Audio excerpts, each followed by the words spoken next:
'Cause this is my legacy, legacy. This is my legacy. Hai, Shalom. Selamat datang ke Legacy.tv dalam pengajian pendek kita melalui surat Ibrani. Adakah Allah masih lagi berfirman? Untuk menjawab persoalan ini, mari saya bacakan dahulu daripada Ibrani bab yang pertama, daripada ayat pertama hingga ayat yang kedua. Allah telah berfirman pada pelbagai zaman dan dengan aneka cara kepada nenek moyang kita melalui nabi-nabi. Tetapi pada akhir zaman ini, Allah telah berfirman kepada kita melalui anaknya. Dan firman ini dimulakan dengan berkata, Allah telah berfirman. Penulis surat Ibrani ini dalam kata-kata pendahuluannya memberi clue kepada kita tentang topik-topik utama yang ingin dia ketengahkan. Dia ingin menyatakan tentang siapakah Tuhan Allah ini, yang ingin menyatakan tentang firman Allah, dan lebih-lebih lagi dia ingin mengenengahkan tentang siapakah anak Allah ini yang kita kenal dengan nama Yesus Kristus.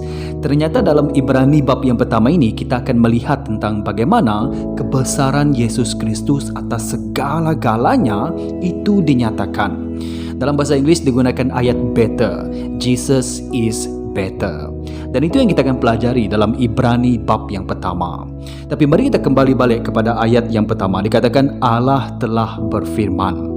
Nah, tentang panggilan Allah, Theos ataupun God, ayat ini digunakan oleh penulis surat Ibrani lebih kurang 68 kali dalam surat ini saja. Nah, tentang Allah dalam Alkitab, kita juga boleh perhatikan daripada ayat pertama dengan ayat yang kedua ini, tiga perkara tentang Allah. Yang pertama, Allah wujud. Firman ini dikatakan tentang Allah telah berfirman. Seperti penulis dan juga permulaan dalam kitab Kejadian, dikatakan pada mulanya Allah menciptakan langit dan bumi. Ianya tidak menjelaskan bagaimana Allah datang, wujud, muncul dan sebagainya dengan beranggapan bahwa Allah memang sudah wujud. Itu sudah fakta bagi mereka yang sudah mengenal Tuhan. Tuhan wujud. Melalui wahyu umum kita melihat kejadian alam dan juga kita melihat alam ciptaan Tuhan, dan juga melalui wahyu khusus iaitu melalui firman Tuhan. Begitu juga kita boleh tahu bahwa Tuhan wujud melalui pengalaman dan juga dengan iman. Nah, dengan iman itu saya ingin highlight kepada kita. Kalau kita pergi kepada Ibrani bab yang ke-11 ayat yang ke-6 berkata begini, sesiapa yang datang kepada Allah mestilah beriman bahwa Allah wujud dan Dia memberikan ganjaran kepada mereka yang berusaha untuk mencarinya. Jadi sesiapa yang datang kepada Allah mestilah beriman bahwa Allah wujud. Jadi firman ini dimulakan dengan Allah, dan itu ada assumption ataupun beranggapan bahwa Allah memang sudah wujud. Yang kedua tentang Allah adalah Dia aktif. Dikatakan Allah telah berfirman. Tuhan berfirman. Ianya Tuhan tidak hanya mencipta dan kemudian meninggalkan ciptaannya. Tidak. Dia bukan hanya mencipta, tapi Tuhan berkomunikasi dengan kita. Bukan hanya dahulu, tetapi sekarang juga dikatakan Allah telah berfirman. Dan ciri yang ketiga tentang Tuhan kita perhatikan, Dia pribadi. Dikatakan dalam ayat yang kedua, Allah telah berfirman kepada kita. Maksudnya Tuhan ini sangat pribadi. Nah, menurut konteks ini, kita ini merujuk kepada penulis surat Ibrani dan juga para penerima surat Ibrani ini. Tapi kita juga boleh melihatnya dari segi aplikasi kepada kita juga.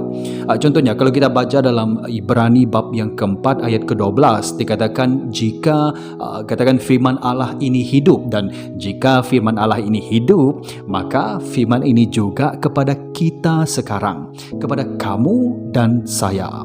Dan apabila kita membaca tentang Allah telah berfirman kepada kita, kita melihat bahwa Tuhan wujud, Tuhan aktif dan juga Dia pribadi.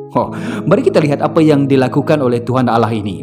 Dia berfirman dikatakan. Dalam ayat yang pertama dikatakan Allah telah berfirman pada pelbagai zaman. pada pelbagai zaman kepada nenek moyang kita.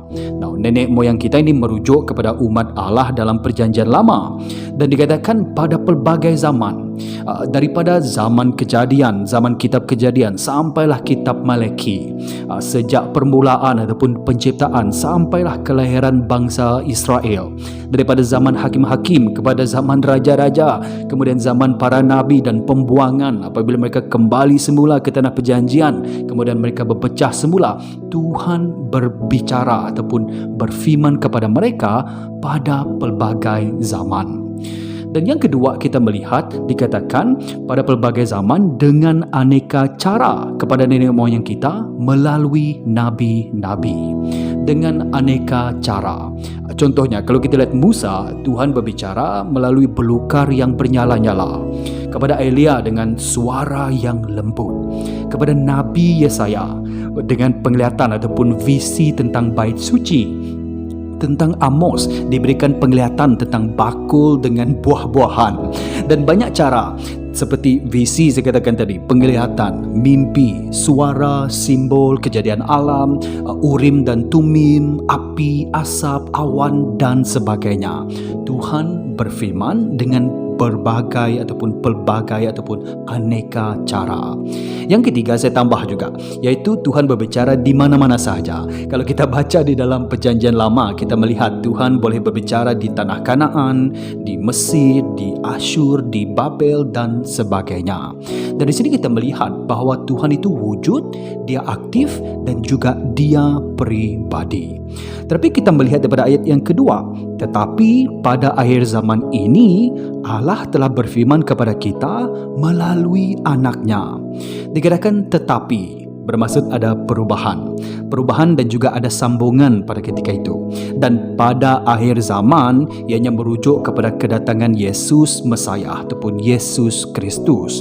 Nah, tentang akhir zaman, ini adalah era akhir zaman. Kamu berfikir begini, era akhir zaman bermula apabila Yesus datang ke dunia, dan era akhir zaman ditutup apabila Yesus akan datang kali kedua.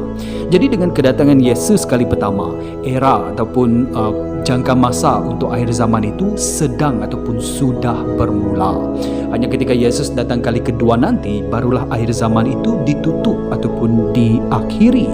Dan di sini katakan tetapi ada perubahan, ada sambungan di sini. Pada akhir zaman ini Allah telah berfirman kepada kita, dan dikatakan melalui anaknya. Kita tahu siapakah anak ini. Kita tahu kerana kalau kita pergi kepada Ibrani bab yang kedua ayat yang ke-9, dinyatakan ini ialah Yesus. Dan ada sesuatu yang terjadi ke sana. Tetapi pertama ada perubahan. Dengan kedatangan Yesus Kristus dan Tuhan Allah berbicara melalui anaknya, ada perubahan daripada perjanjian lama ataupun perjanjian pertama kepada perjanjian baru. Ada sambungan. Yesus tidak menutup ataupun memperbaharui sesuatu dengan menyatakan sesuatu yang baru. Tidak. Yesus ialah sambungan kepada apa yang telah dinyatakan oleh para nabi. Kemudian ianya dikatakan ataupun Allah berfirman kepada kita di akhir zaman ini melalui anaknya. Maksudnya Yesus menyambung apa yang telah disampaikan oleh para nabi, dan kemuncaknya ialah Yesus Kristus. Dan yang ketiga, keunikan. Kalau sebelum ini Tuhan Allah hanya berbicara melalui nabi-nabinya dan juga orang-orang benar, tetapi di sini kita melihat keunikan. Sekarang Tuhan Allah berfirman melalui anaknya. Pendek kata dikatakan bahawa Allah sendiri yang akan berfirman kepada kita. Nah, persoalan dia ialah ini. Jadi adakah Allah masih lagi berfirman kepada kita? Ya, jawapan dia ya. Oleh kerana kalau kita lihat dalam Ibrani bab yang ke-13 ayat yang ke-8 berkata begini, Yesus Kristus tetap sama, malah sekarang Yesus hidup. Yesus Kristus tetap sama kemarin, hari ini dan selama-lamanya. Jadi selagi Yesus ada, selagi Yesus hidup, maka ya Allah melalui anaknya masih lagi berfirman kepada kita. Nah, mari kita membaca kitab Ibrani. Mari kita membaca firman Tuhan, kerana firman ini menyatakan kepada kita tentang siapakah Yesus Kristus. Yes, Allah masih lagi berfirman kepada kita, lebih-lebih lagi melalui firman-Nya. Mari kita baca Alkitab bersama-sama. Kita berjumpa dalam episod yang akan datang. Shalom.